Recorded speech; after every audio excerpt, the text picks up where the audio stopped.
Hello guys, greetings from the land of cherry blossoms. Once again, this is Dudes and welcome to my channel.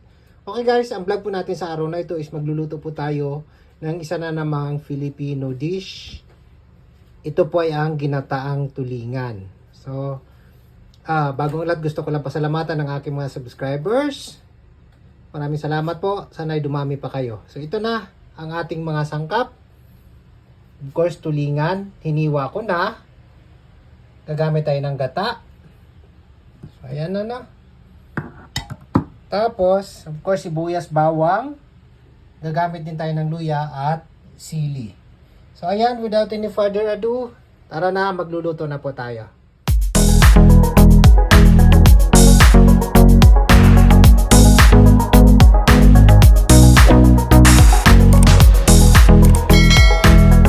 Nagpainit na tayo ng mantika, no? Una nating igisa ay ang luya. Para maano talaga niya, ha?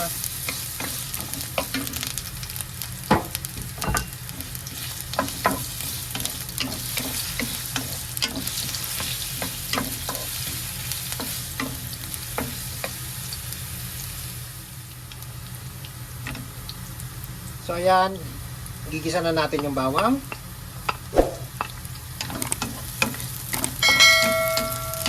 Bango ng ng luya. Tapos dinagdagan pa ng amoy ng bawang. Sarap sana.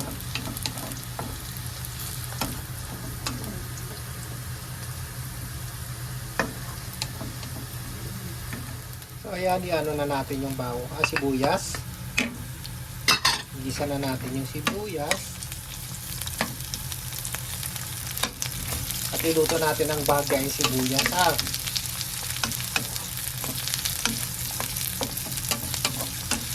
Ayan, luto na po yung sibuyas, no? Ano na natin yung gata. Ibuhos na natin yung gata, saka natin ilagay yung tulingan.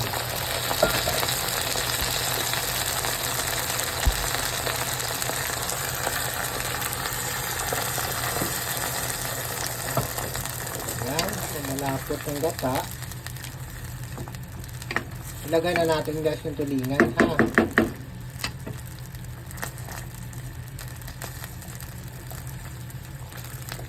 Ayan. At pakuluan natin siya hanggang sa lumambot. Hanggang sa maluto.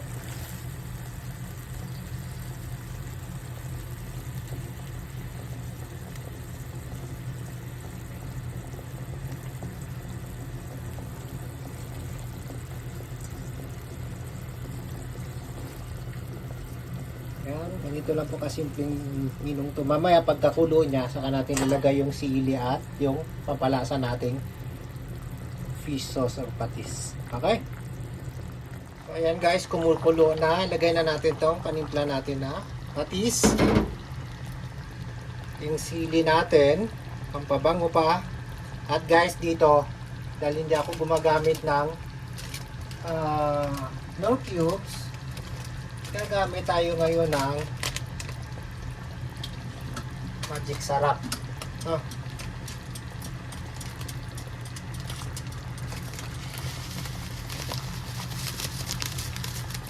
Okay. So ayan, hayaan natin kumulo yan hanggang sa maluto. Ngayon, optional to. Kung gusto nyo ng maanghang, pwede kayo magdagdag ng siling maanghang, siling labuyo. Pero ako kasi mahina ako sa maanghang, kaya hanggang dyan lang ako. Okay?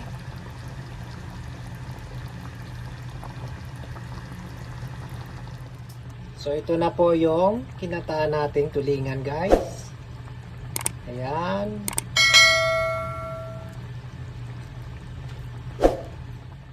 So, there you go, guys. Ito na po yung ating ginataang tulingan.